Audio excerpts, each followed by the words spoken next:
22শে জানুয়ারি শুরু হলো গ্রামীণ হাওড়া চেতনা বিকাশ কেন্দ্রের বাৎসরিক অনুষ্ঠান।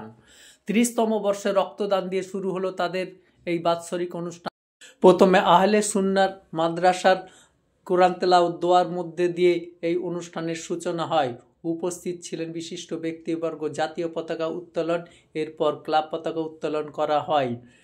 এদিন জগন্নাথ মেডিকেল হসপিটালের চিকিৎসা করতে আসা বিনামূল্যে চিকিৎসা করতে আসা চিকিৎসক কর্মীদের শুভেচ্ছা জানান স্থানীয় কাউন্সিলর শাহিনা বেগম।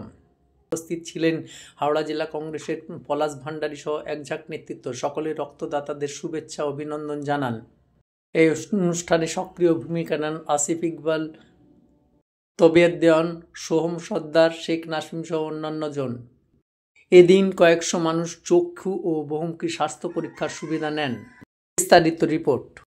ক্লাব করে থাকে 30 বছর এটা আমাদের চলছে। এবছরে প্রথম কোরআন শরীফ তেলাওয়াত, কোরআন পাঠ করে দোয়া করা হলো।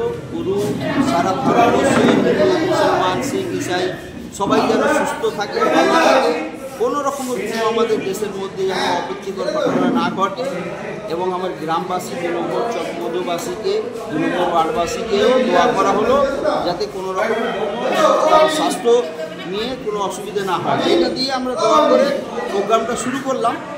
তারপরে আমাদের রক্তদান চলছে, চক্ষু পরীক্ষা চলছে।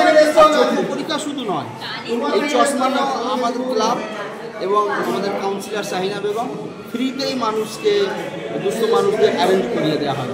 আমরা ঠিক 1-1.5 মাসের মধ্যে চশমাটাও দিয়ে, তাহলে হলো আজকে রক্তদান হচ্ছে, চক্ষু পরীক্ষা হচ্ছে, চশমাও আমরা ভবিষ্যতে দিয়ে দেবো 1-1.5 মাসের মধ্যে।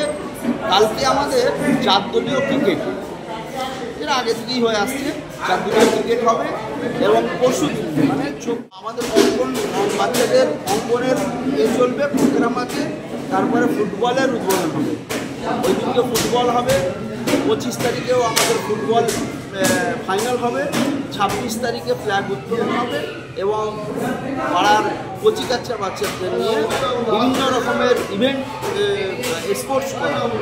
এই হচ্ছে আজকে আমাদের কর্মসূচি। এটাই আমরা প্রত্যেক বছরে করে আসছি, এবছরও করছি। বিকাশ কেন্দ্র 29 বছর থেকে 30 বছরে পা দিল।